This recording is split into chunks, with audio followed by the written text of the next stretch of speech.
They called him the cursed cowboy, a man so dangerous no one dared touch him. They said silver scars moved beneath his gloves like living things. They said lightning itself obeyed his command. And they said any woman foolish enough to marry him was signing her own death warrant. Clara Whitmore had nothing left to lose. Her father's debts had taken everything: her home, her reputation, her future. So when she saw that marriage notice promising a new life with no questions asked, she didn't run away. She rode straight toward the monster. But here's what the gossips didn't know. Sometimes the most dangerous-looking man is the one who's been hurt the most. And sometimes the woman everyone pities is the only one brave enough to see the truth.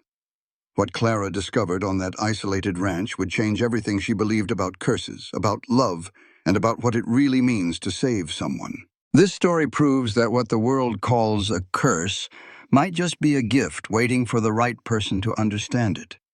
It's about a woman who refused to let fear write her future, and a man who learned that being different doesn't mean being broken. The real message here: we all carry invisible marks, scars from our past, secrets we hide, parts of ourselves we think make us unlovable. But the right person won't run from your storms. They'll stand beside you and help you find peace. If you believe that love can heal what the world calls hopeless, you're in the right place. Drop a comment and tell me, have you ever been judged for something that wasn't your fault? Hit that like button if you're ready for this journey, and subscribe so you never miss a story about women who refuse to give up. Now, let's begin. Now, the August heat was a heavy blanket over town. Clara stood at the general store, staring at the ad she knew by heart. It promised a new life with no questions asked. Around her, the townfolk treated her like a ghost. Just a month ago, she was the banker's daughter. Now, with her father's debt swallowing everything, she was the town disgrace. Still looking at that devil's notice, I see. The voice belonged to Mrs. Walsh, the minister's wife. I'm considering it, Clara said, not turning around. The older woman scoffed. Child, that ain't an option. It's a tombstone. Ethan Crow is more wolf than man. Clara finally faced her. Then maybe we're a good match. This town sure seems to think I belong in the wild. Mrs. Walsh's face tightened. Your father's mistakes are not your own. No, ma'am, Clara replied, her voice steady. But his mistakes left me with nothing. I appreciate the church's charity, but I won't be a burden.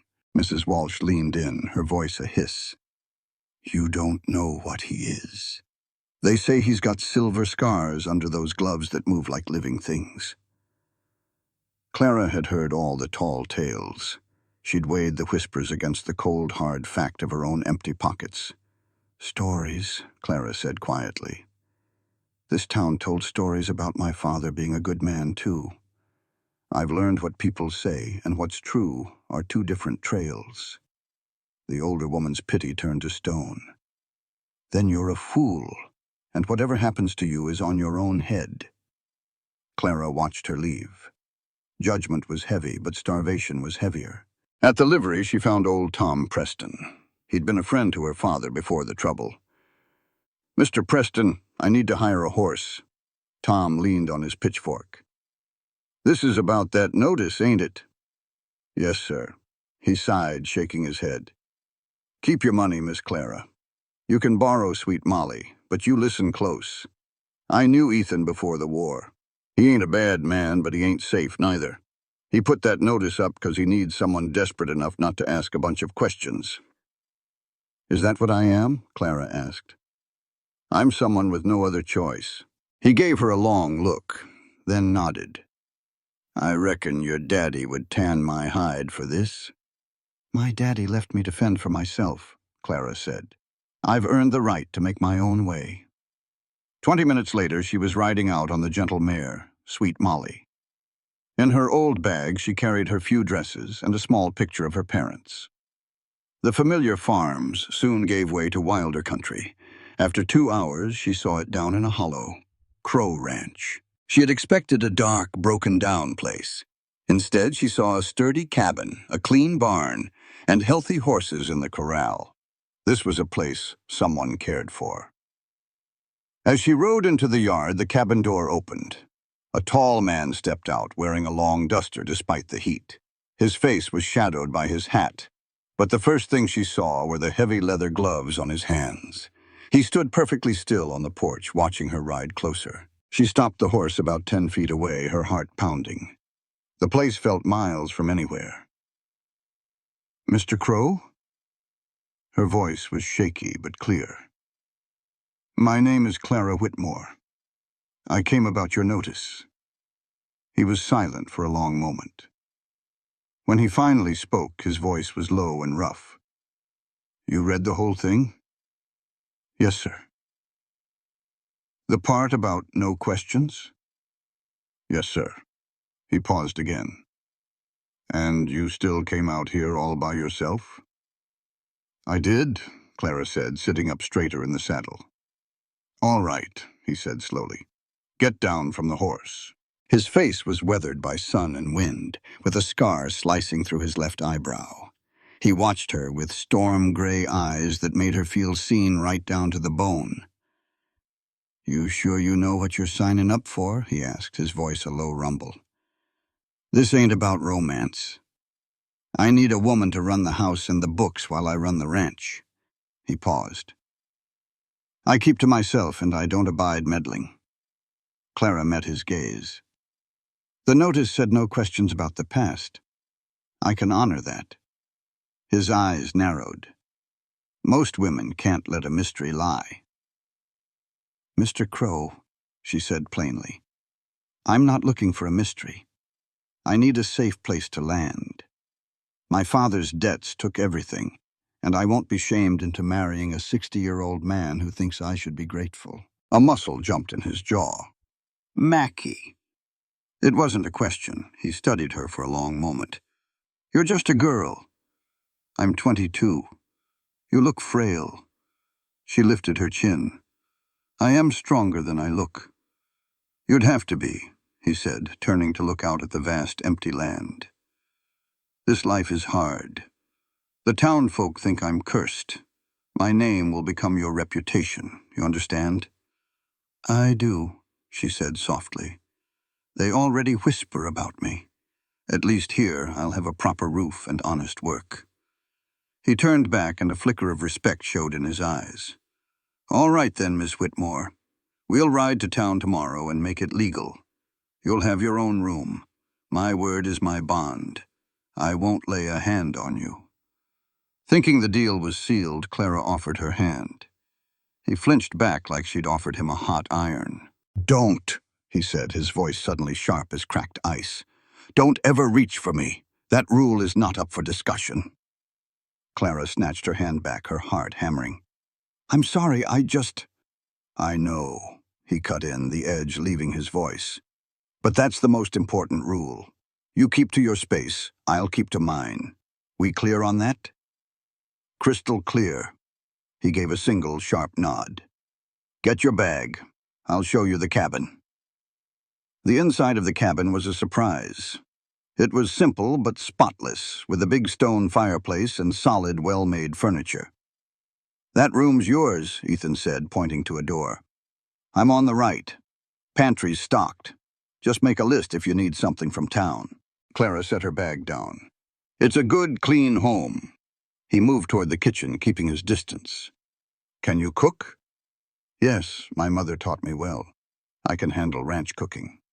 "Good," he said, almost sounding relieved. "I eat before dawn and after sundown. The days are yours. I don't need help with the cattle. I need someone to manage this place, to handle the accounts and deal with buyers." "Can you do that?" Clara nodded. "I kept my father's books. I know my way around numbers." "Then this might just work," he said, heading for the door. "I'll sleep in the barn tonight. Give you some time to settle. We'll head to town at first light." "Mr. Crow," she called out, stopping him. "Thank you for this chance." His shoulders went rigid. "Don't thank me yet, Miss Whitmore.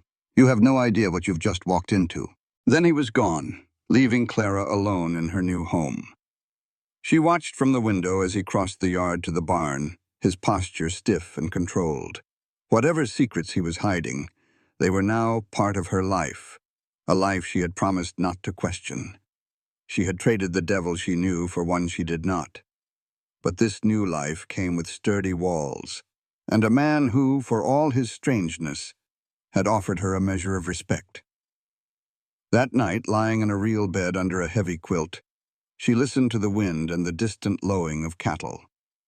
She thought she could hear him, moving restlessly in the barn, a man as sleepless as she was.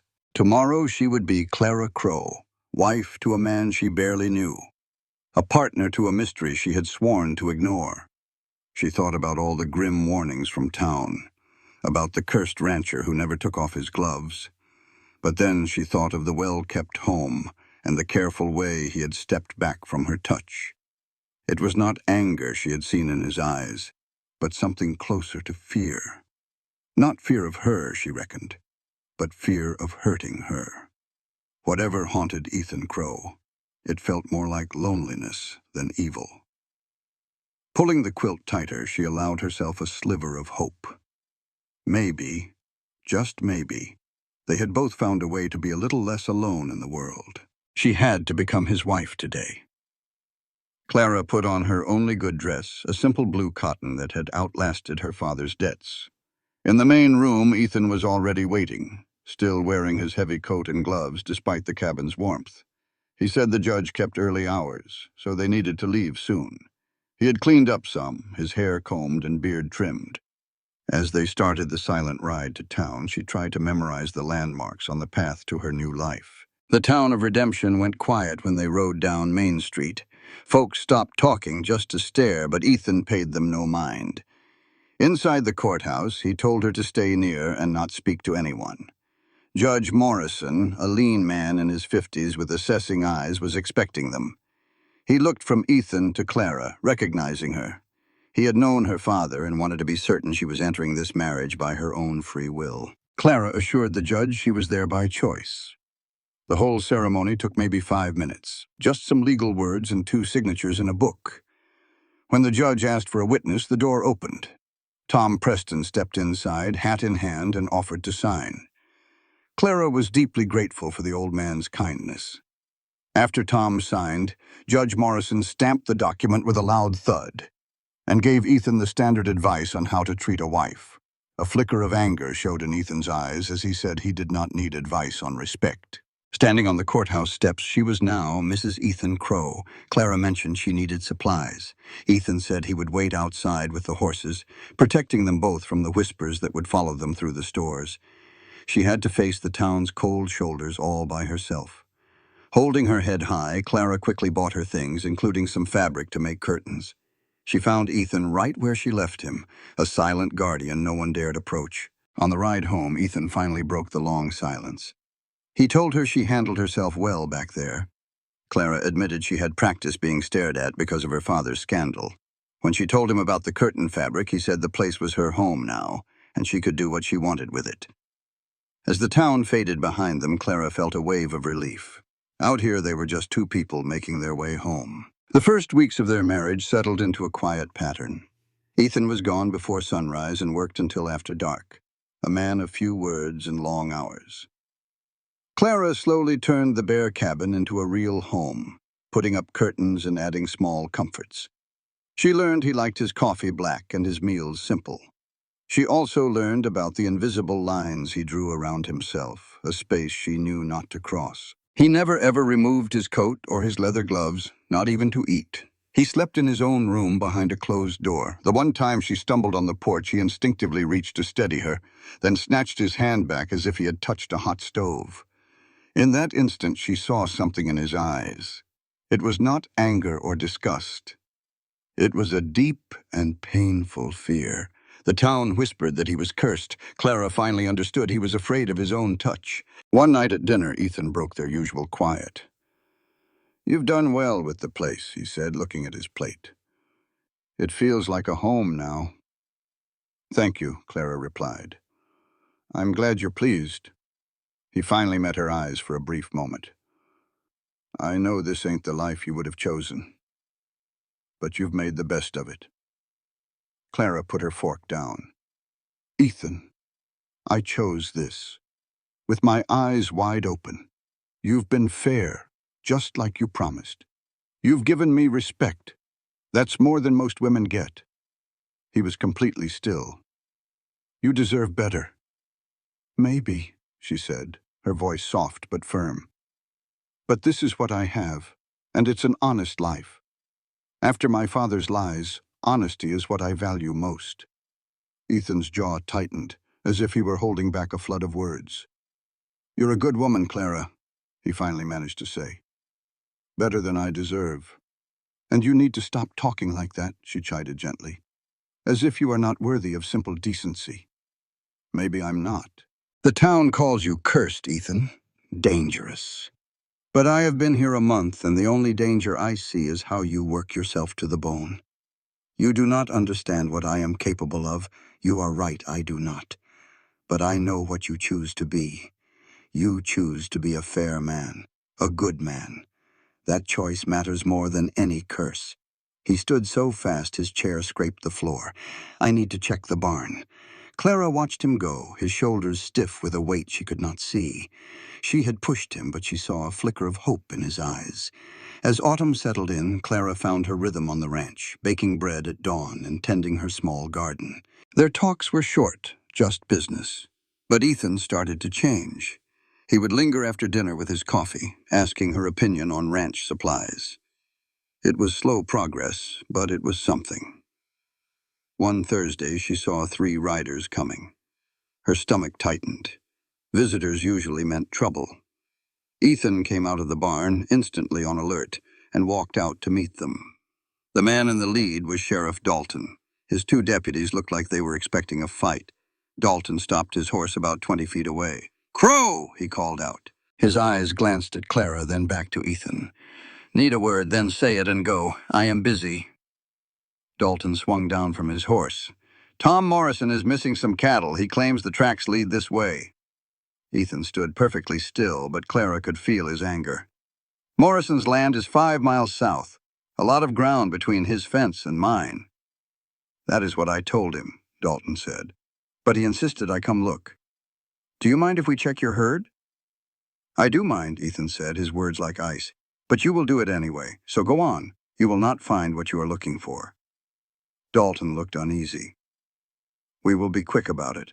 The sheriff and his men spent an hour checking the cattle. When Dalton returned, his face was blank. "We found no Morrison cattle. Your numbers are right. I told you." Dalton nodded. "Look, Crow, I have no problem with you. But a man with your reputation always gets the blame. Fair or not. Fair has not applied to me for a long time." The sheriff tipped his hat to Clara. "Sorry for the trouble, Mrs. Crow." After they left, Ethan stared at the trail of dust. "Does that happen often?" Clara asked. "Often enough," he said, his voice rough. "Anything goes wrong for 20 miles, and it is the cursed cowboy's fault. Now you see what you married into." "They believe I am dangerous, Clara," Ethan said quietly. "When something goes wrong, it is my fault. The truth does not matter once people have decided what to believe." Clara stepped forward, her chin high. "They searched and found nothing because there was nothing to find. That is the only truth that matters. I do not worry about the opinions of fools." He studied her, a flicker of surprise in his eyes. "You have more courage than you show." He turned away. "I need to check the fence line. I will go by myself." She felt a deep ache for the loneliness he wore like armor. Clara kept his dinner warm on the stove, and a cold worry grew as the house fell into darkness.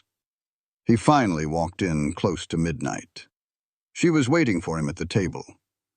"You should be asleep," he said, stopping suddenly at the sight of her. "I saved you a plate," she replied, choosing to ignore his command. "Did you find any trouble?" He sank into a chair, not bothering to take off his hat or his gloves. "3 of Morrison's cattle. They broke through his fence. I drove them back and repaired the wire."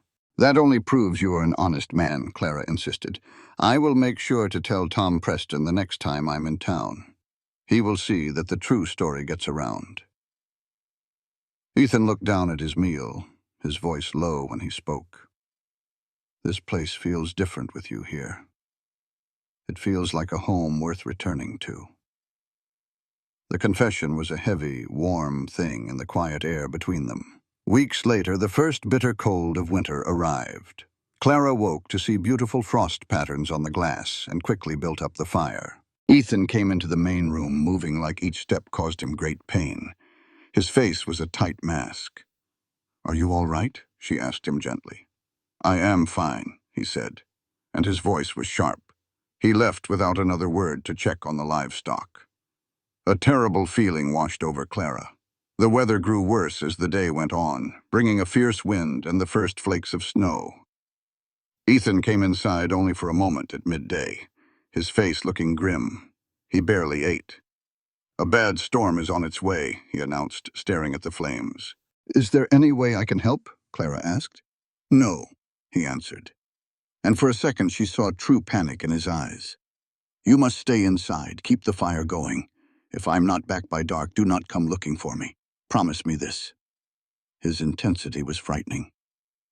"I promise," she whispered. He was gone a moment later, disappearing into the blowing snow. The storm became a monster. The sky turned a strange color of green, and then thunder began to rumble. A winter thunderstorm, the kind old-timers talked about with fear. The hours passed slowly. 10 o'clock, then 11. As midnight approached, she knew she could not wait any longer. A promise did not matter if he was out there dying. She put on her warmest clothes, lit a lantern, and stepped out into the blizzard. The wind pushed her back, but she held tight to the guide rope Ethan had strung to the barn. His horse was gone. He was still somewhere out in the storm, most likely in the north pasture with the herd. As she reached for a saddle, a strange humming sound filled the air. A powerful bolt of lightning struck nearby, turning the entire yard white for a second. In that bright flash, she saw Ethan. He was stumbling before he fell to his knees in the deep snow. "Ethan!" she cried, running out to him. His whole body was shaking. "You were supposed to stay inside," he gasped. His face was twisted in agony. She reached for his arm to pull him up, and in that instant, the world changed. The humming became a deafening roar. A strange blue light erupted from Ethan himself, pouring through his coat and gloves. Every instinct screamed for her to run, but she saw the pure terror in his eyes and held on even tighter. "I have you," she promised. "You do not understand," he choked out. "Get away from me before I—" Lightning struck right beside them. It was so close Clara felt the heat, but the electricity did not touch them. It curved and flowed directly into Ethan's body. The silver marks beneath his clothes blazed like fire. "Please," he begged, tears freezing on his face. "I cannot control it. I will hurt you. You are not hurting me." Clara moved closer, wrapping her arms around him while the storm raged. "I am right here." Lightning hit again and again, drawn to Ethan. But where she held him, the violent energy seemed to calm and find peace. The storm slowly faded. "How?" he whispered. "How are you not dead?" "I do not know," Clara admitted, feeling a strange pulse under his coat. She helped him to his feet, and they stumbled back to the cabin. Once inside, Ethan collapsed into a chair by the fire. A faint silvery light still pulsed through the seams of his coat and gloves. "So," she said, her voice shaking just a little, "I am guessing this is the curse you could not talk about." Ethan looked up, his face filled with shame and fear. "You should have stayed inside. You saw what I am." "I saw that you were in pain," she replied, pulling a chair close to his. "I saw lightning being drawn to you. And I saw that you are not going through it alone anymore." All I saw was the man I married, not some monster. He told me he was cursed, changed by something that happened during a border conflict 10 years ago.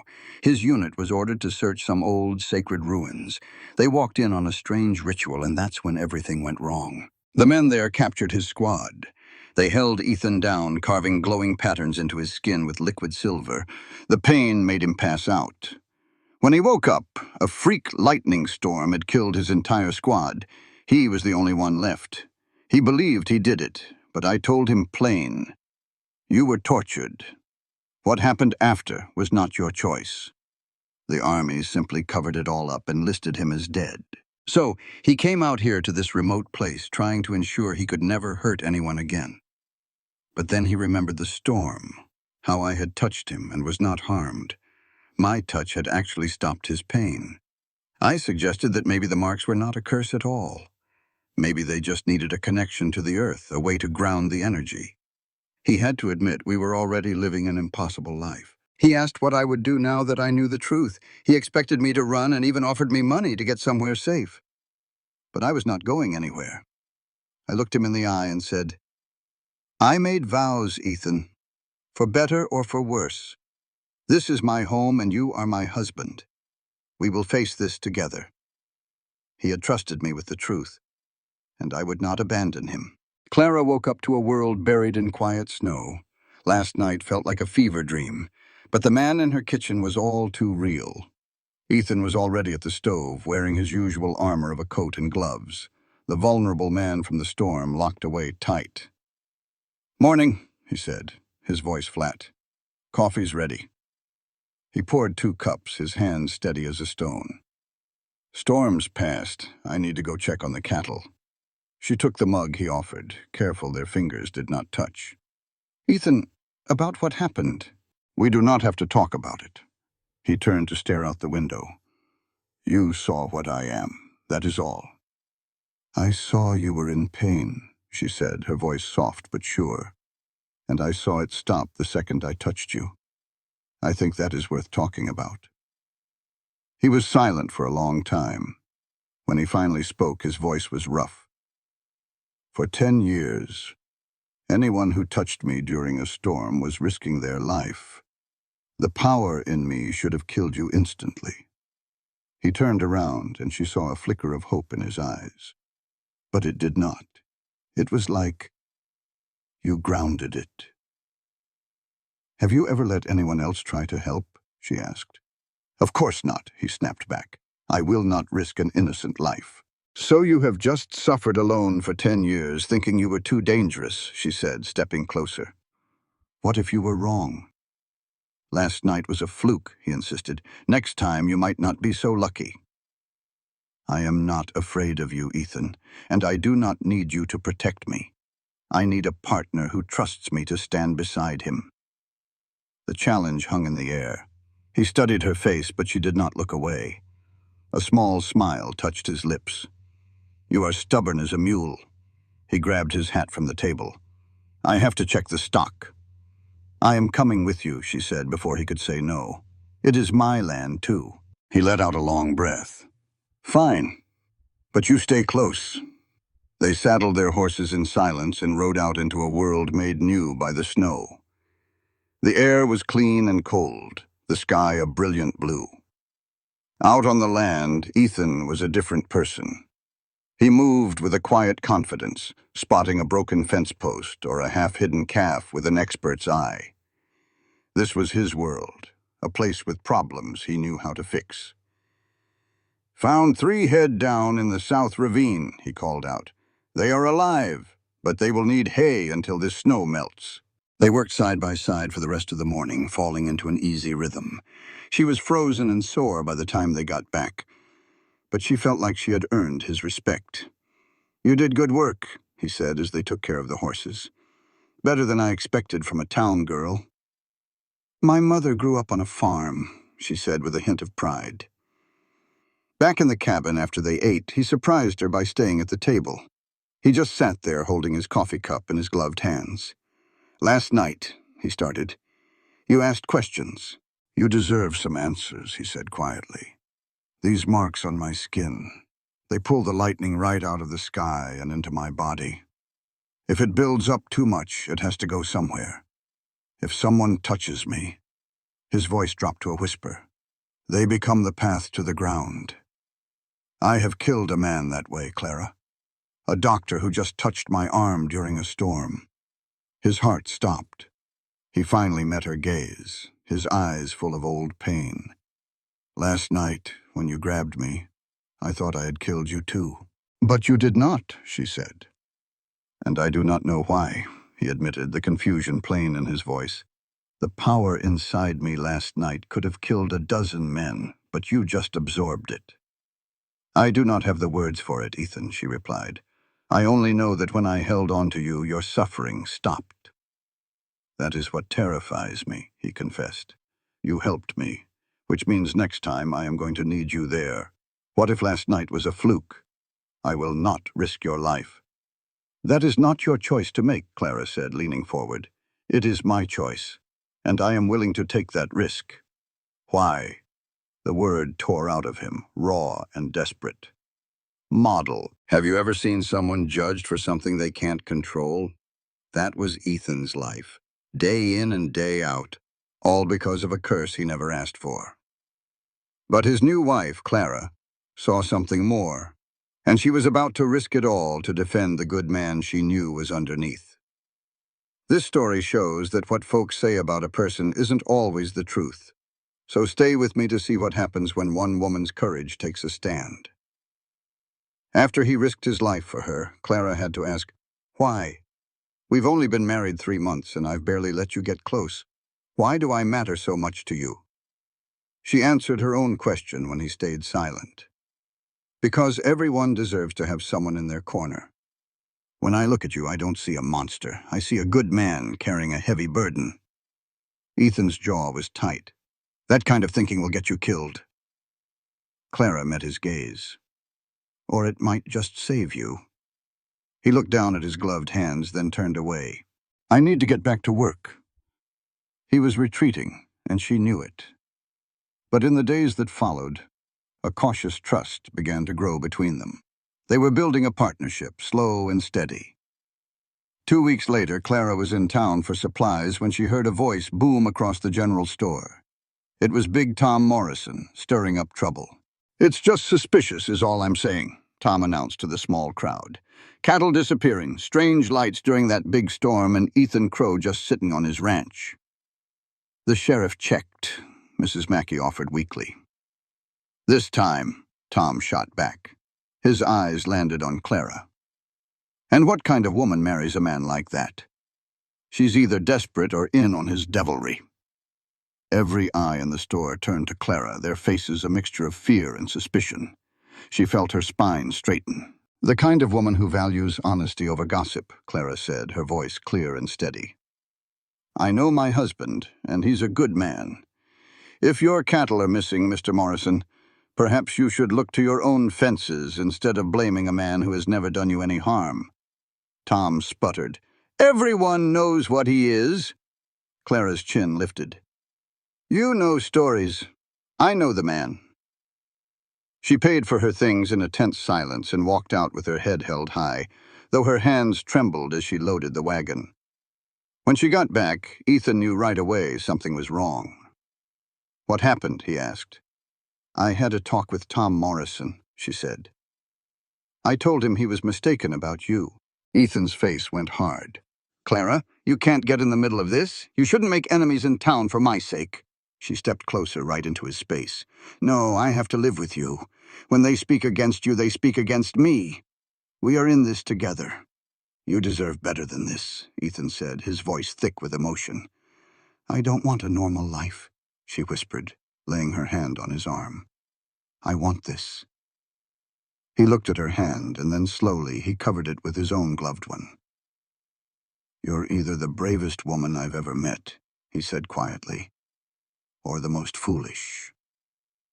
Maybe I can be both, she replied. For the first time, he gave her a real small smile. That night, the cabin felt less like a shared space, and more like a home. They were building something real. But the next morning, trouble came riding in.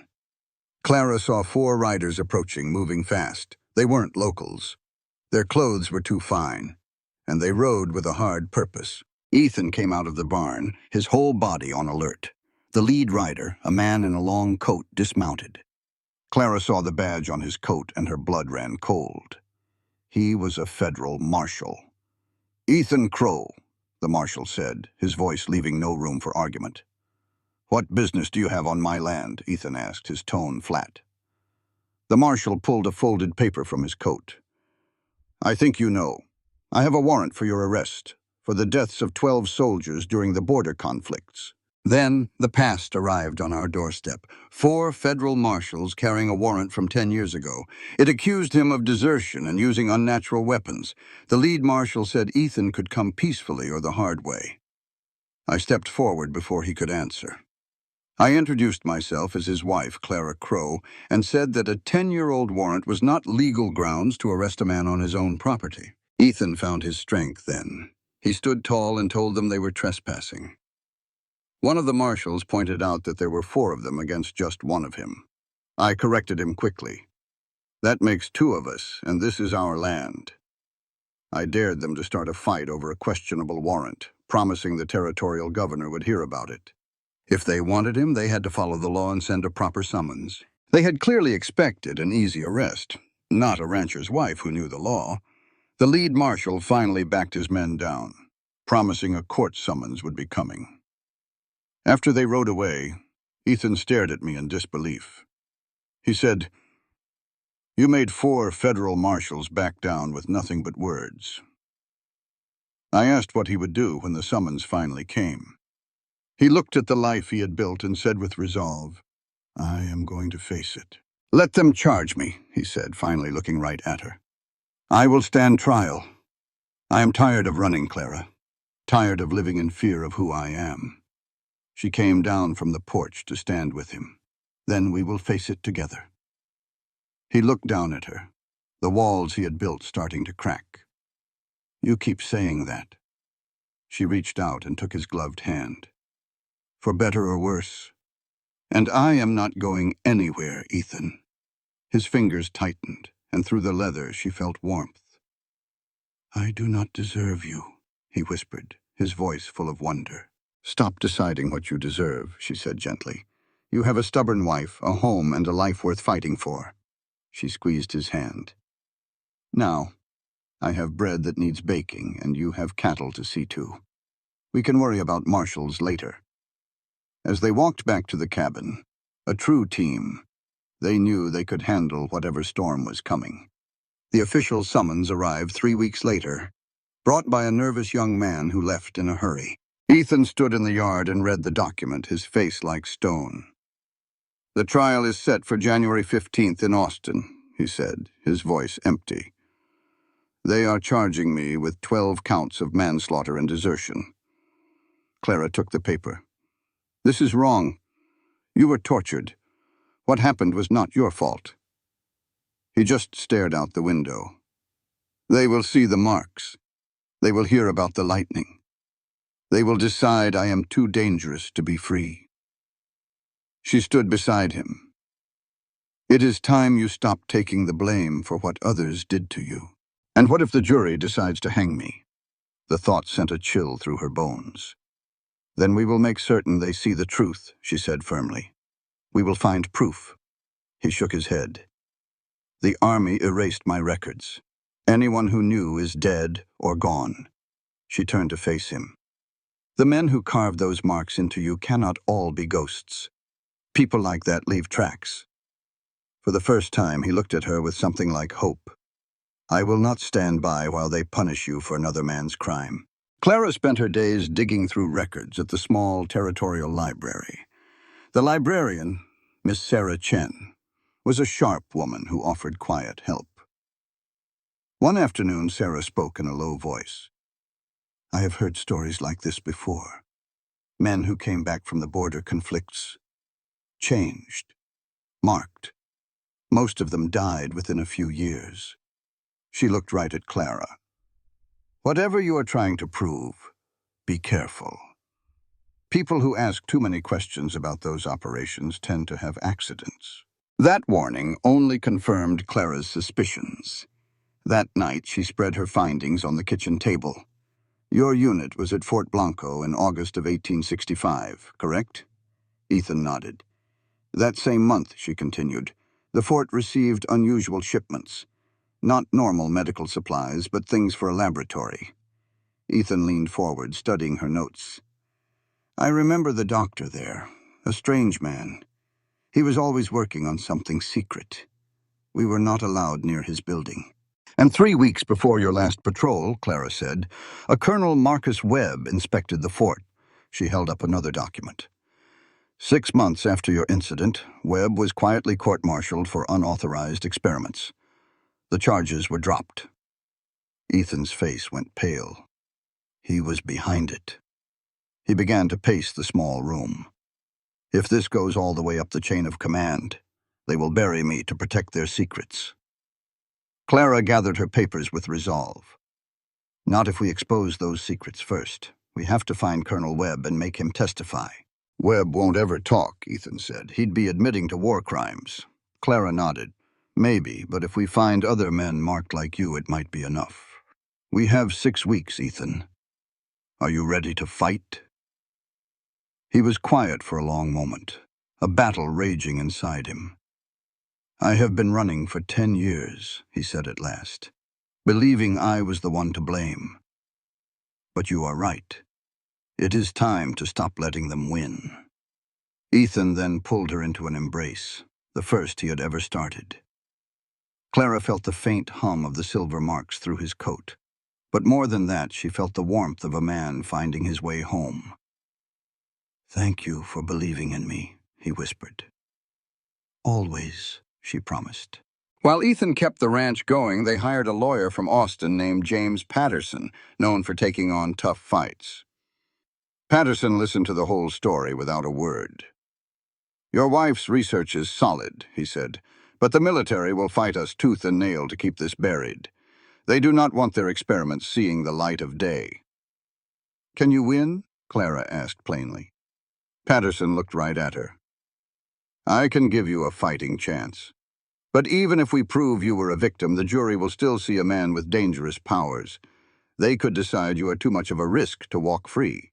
Ethan's voice was tense. What are you saying? I am saying, Patterson replied, we have to prove you control this power, that you are not a danger to anyone. Revealing his marks and what he could do was Ethan's greatest fear. But he looked at Clara and said, I will do it, whatever it takes. Over a quiet Christmas, they prepared. Patterson found Colonel Webb in New Mexico and subpoenaed him. He also found another man willing to testify, Samuel Blackhawk. Samuel had been marked in the same kind of army experiment, and his story would prove Ethan was not the only one. On New Year's Day of 1876, they began the 3-day stagecoach ride to Austin. Clara spent the time helping Ethan prepare. Remember, you are not to blame for being marked, she told him again and again. What if they ask about the doctor I killed, he worried. You tell the truth. You warned him. It was a tragedy, not a murder. Ethan stared out at the passing prairie. But what if a storm hits during the trial? What if I lose control in front of everyone? Clara's voice was calm and steady. Then I will be right there beside you. You know my touch grounds the energy. You will not be alone. You have given me everything, Ethan said, his voice thick with emotion. You do not have to repay it, she said, taking his hand. We take care of each other. Austin was a busy city, and folks stared. They met Samuel Blackhawk at their hotel 2 days before the trial.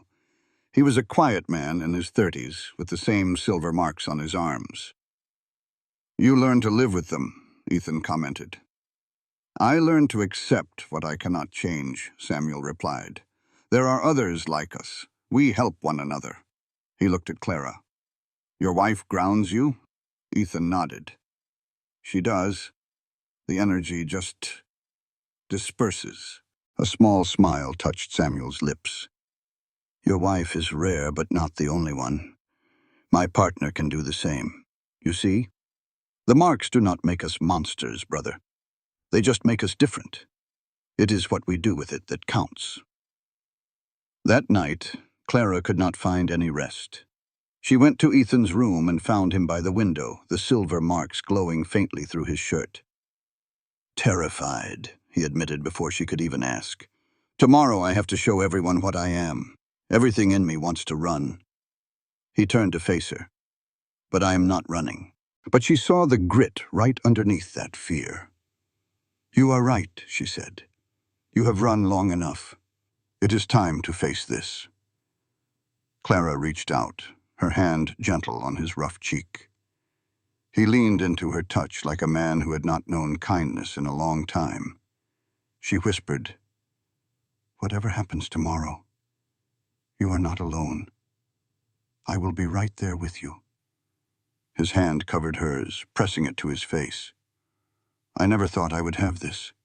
Someone who sees me and does not run." Clara's voice was firm.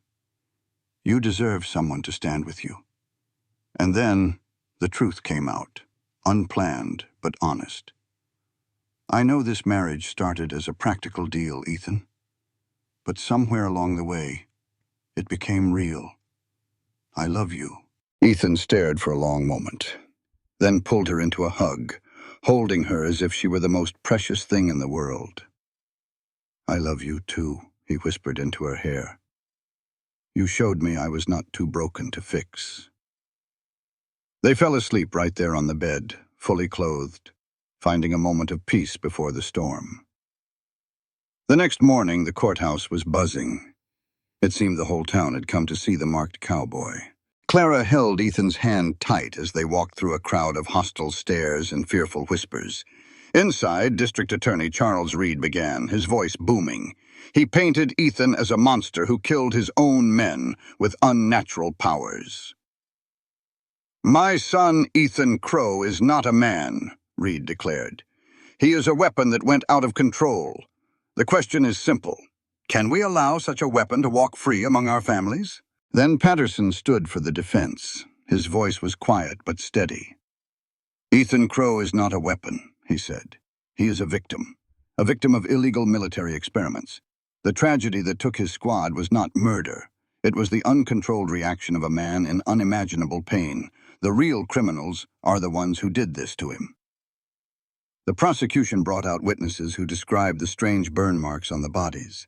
They made Ethan sound like a force of nature that needed to be locked away. Ethan took every word like a punch, but he sat tall, his breathing even. The whole courtroom tensed up when Patterson called Colonel Marcus Webb to the stand. Patterson got straight to the point. "Colonel, at Fort Blanco in 1865, were you conducting experiments that involved marking soldiers with silver and electricity?" A murmur went through the crowd. Webb's jaw locked tight. "I invoke my right against self-incrimination," he said. Patterson just smiled. "Your Honor, I would like to submit requisitions from Fort Blanco for surgical tools, silver compounds, and electrical equipment." The real shock came next. Patterson called Dr. Harold Chen, a nervous man who had been granted immunity. Dr. Chen told the jury everything. He spoke of Colonel Webb's secret project to create soldiers who could be used as weapons. Most of the subjects died in the brutal experiments, but a few survived and escaped. "What happened when Sergeant Crow's unit found those escaped men?" Patterson asked. Dr. Chen explained that the desperate escapees captured Ethan. They forcibly marked him right there without any anesthesia, hoping it would expose the entire illegal project. The courtroom was completely silent. "So, to be clear," Patterson said, "Ethan Crow was a victim, marked against his will." Dr. Chen nodded, his voice breaking. "When the marking was finished, his body went into shock. The electrical buildup was uncontrollable. It killed his squad and the 3 men who had marked him. It was all my fault." The prosecution's case fell apart. To finish, Patterson called Samuel Blackhawk, another marked man. "Is Ethan Crow dangerous?" Patterson asked him. Samuel looked at the jury. "We are all dangerous," he said. "Every person has that capacity. The real question is whether we choose control, and Ethan has chosen control. For 10 years he had harmed no one, building an honest life and learning to manage his power. That was the life of a survivor, not a monster." On the stand, Ethan swore his oath and faced the fearful courtroom. Patterson guided him through the story, the ambush, the forced marking, the searing pain, and the loss of control.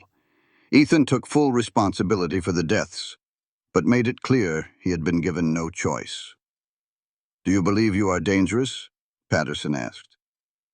"I carry a dangerous power," Ethan answered carefully, "but I have spent a decade proving I can control it." He then described the one incident when a doctor ignored his warnings during a storm. The man's touch caused an instant fatal discharge. Ethan's voice was heavy with regret, explaining how that terrible accident reinforced his caution. The prosecutor, Reed, tried to portray Ethan as a ticking time bomb, but Ethan's calm honesty held firm. Then Reed made his move. "Mr. Crow, isn't it true you hide beneath that coat because you are ashamed of being a monster?" The courtroom fell silent as Ethan stood. He slowly unbuttoned his heavy coat, then his shirt, revealing the skin beneath. Silver marks covered his chest and arms in beautiful, terrible patterns that pulsed with a soft light. Gasps filled the room. "I am not ashamed," Ethan said, his voice clear and strong. "I am cautious. These marks were forced on me, but they are a part of me now. I choose to live with them responsibly, to protect others from harm. That is the choice of a man, Mr. Reed, not a monster." Tears welled in Clara's eyes, her heart aching with a fierce pride. As the court took a recess, she rushed to help him put his shirt back on. "You were magnificent," she whispered. "I was terrified," he admitted. After 6 long hours, the jury returned. The foreman, a rancher from just outside Austin, stood to deliver their decision. "On the count of desertion, we find the defendant not guilty. On the counts of manslaughter, we find him not guilty by reason of circumstances beyond his control." A wave of relief nearly buckled Clara's knees. But the foreman continued. "However, we recommend Mr. Crow be required to register his condition with the territorial authorities for public safety." The jury wanted him treated like an outcast, but Judge Morrison saw the man, not the monster. She declared Ethan a free man, acquitted of all charges. He would have to register with the territory and get checked on yearly, but there would be no warning signs, no being run out of town. The gavel fell, and just like that, Ethan had his life back. Outside, under the first stars, Ethan held Clara close. "We did it," he said, giving her the credit she deserved. The thunder in the distance did not even make him flinch. For the first time in 10 long years, he felt peace. On the 4-day ride home, they took their time. Clara knew they had to set the story straight, so they stopped in every little town. Folks were wary, but they listened, and the truth began to spread. By the time they reached Redemption, Tom Morrison was waiting. He looked Ethan square in the eye and said what needed to be said. "What they did to you, that is not right." He admitted his own cattle turned up safe and apologized for letting fear guide him. Ethan took his hand, and the whole town saw it. That handshake was the start of something new, a choice to trust instead of fear. Back on their own porch, watching the sun set, Ethan could finally breathe easy. The silver marks on his arms caught the last light. He told Clara that everything felt different, like the land itself had let go of a heavy secret. Then he looked at her with a newfound peace and shared an idea. He wanted to make their ranch a safe place, a sanctuary for others who were hiding just like he had been. Clara's heart swelled. A sanctuary. They talked about how it could work.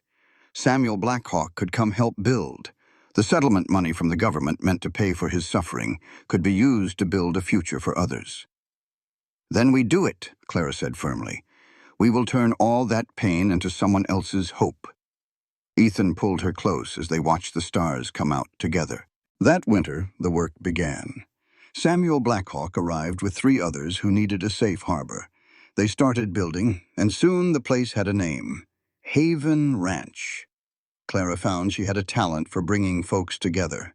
A young woman named Marie, who could feel others' pain, learned to use her gift to help. Another man, Thomas Chen, who saw electricity, finally found a purpose for his strange sight. Imagine being born with a power that everyone else sees as a curse. That was Ethan's story, an outcast living in fear of his own touch.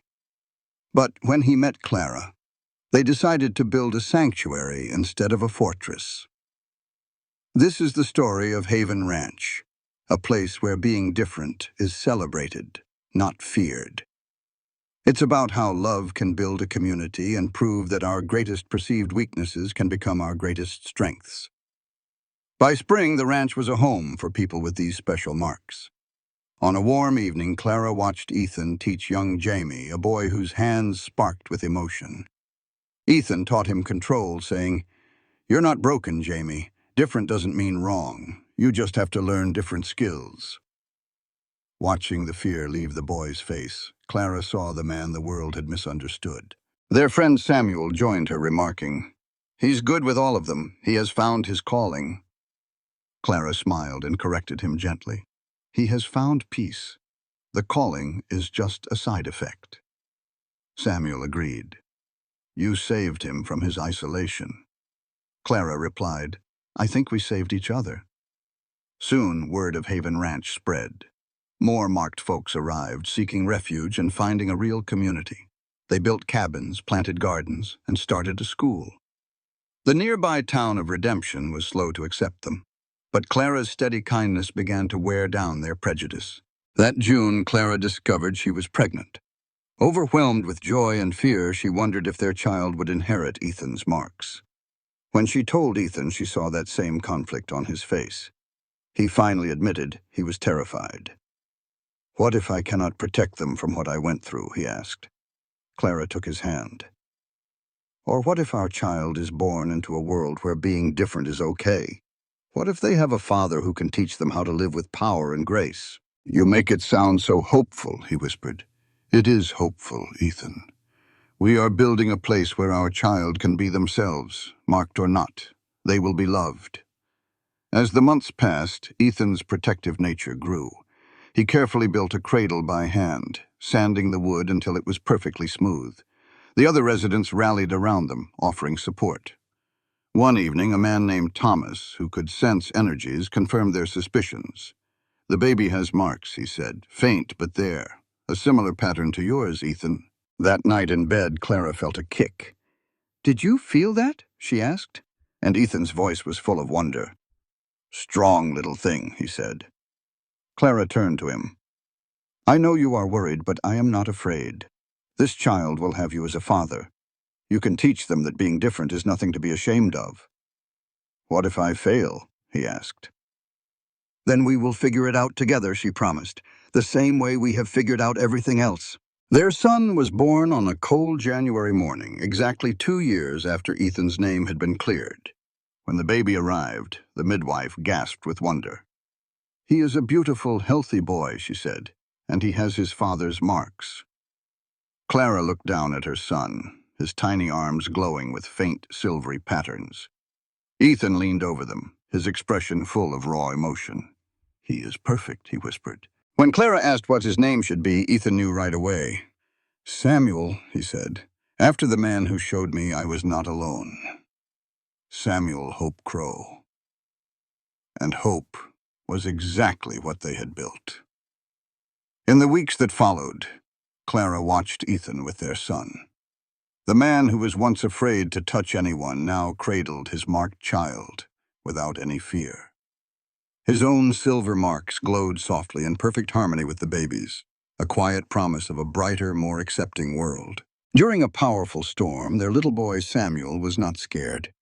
He watched the lightning as the silver marks on his skin glowed right along with his daddy's. Clara put her hands on them both, and the power flowed between the three of them, a perfect circle. Clara looked at her husband and son, glowing in the dark, and felt nothing but love. Haven Ranch had become more than a safe place. It had become a beacon. Thomas developed materials to help people understand the science of their abilities. Ethan, no longer a cursed outcast, became a guide for others on the same journey from shame to acceptance. He and Clara built Haven Ranch into a sanctuary. She managed their growing community, raising their son Samuel and acting as a bridge to the outside world. One afternoon, as their 5-year-old son played, Clara and Ethan stood on the porch of their home. Children, both marked and ordinary, played together without fear. Ethan, his own silver marks visible on his forearms, put his arm around her. "Did you ever imagine this?" he asked quietly. "The day you rode up to my cabin, all alone?" "I imagined survival," Clara admitted. "But this family, this purpose, I never dreamed of something so beautiful." "You saved me, Clara," he said. "That night in the storm, you refused to let go. You saved my life, and you saved my soul." "We saved each other," she replied, leaning against him. "And then we learned to help save others." Just then, Samuel ran up to them, his own marks glowing with excitement. "Mama! Papa, look!" A small ball of soft, swirling light formed in his hands. He had been practicing for weeks. "That is wonderful, sweetheart," Clara said, kneeling beside him. "Uncle Thomas says I might help with the lighting system soon," the boy said with pride. "Keep practicing," Ethan said, ruffling his son's hair. "Control first." "He will be more powerful than I ever was," Ethan said as they watched him run back to his friends. "And he will be wise," Clara added, "because he is growing up knowing he never has to hide." That evening, the entire community, 47 people, gathered for their weekly meal. Marked and unmarked families sat together sharing food and their lives. At the head of the table sat Ethan and Clara, with Samuel between them, a family no longer defined by a curse, but by their courage. Tom Morrison had brought news from town that afternoon. The territorial government wanted to use Haven Ranch as a model for how to live peacefully with marked individuals. "You are changing the world," Tom had said, "showing people that different does not have to mean dangerous." Later that night, Clara and Ethan walked hand in hand through the quiet settlement, looking down at the lights of the community they had built. "Do you ever regret it?" Ethan asked softly. "Marrying a man you did not know? Taking on all of this?" Clara squared up to him, taking both his hands. In the dark, the silver marks on his arms glowed, pulsing in time with her own heart. "Not for a single second," she said, her voice steady and sure. "You gave me a home when I had nothing. How could I ever feel regret?" He pulled her close under that wide-open sky. The very marks that had once pushed everyone away now bound them to a family. What he called a curse had become a gift, transformed by plain, old-fashioned love and acceptance. The man they once called the cursed cowboy was now a husband, a father, a leader. He had become all this because Clara was the woman who saw past the scars to the man underneath. Together, they had built more than a ranch. They had built a legacy. As a gentle rain began to fall, washing over the land like a blessing, Ethan Crow finally let himself believe it. He was not a monster. He was a man who had survived the unthinkable and built something beautiful from the ashes. She knew the real miracle wasn't the strange power he held, but the simple truth that love could change anything. Every storm passes, and in the morning, Haven Ranch would wake up to another day. It was another chance to prove that being different never means being less. It showed that sometimes the folks nobody dares to touch just need one person brave enough to reach out a hand. 2 years ago, Clara had reached out her hand, and in return she found her whole world. This was the story she would tell their grandchildren someday. Not a fairy tale, but a true story about two broken people who discovered they fit together perfectly, marks and all. As the morning sun lit up the horizon in silver and gold, the same colors as the patterns on her husband's skin, she smiled. Clara knew for certain she had made the only choice that mattered. She chose love, and in the end, love had chosen her right back. This content was carefully researched, developed, and manually edited by our team to deliver meaningful stories with valuable life lessons. Every narrative is crafted to entertain, inspire, and empower our audience. We believe that great stories can change lives, and we are committed to bringing you content that matters. Thank you for being part of our community.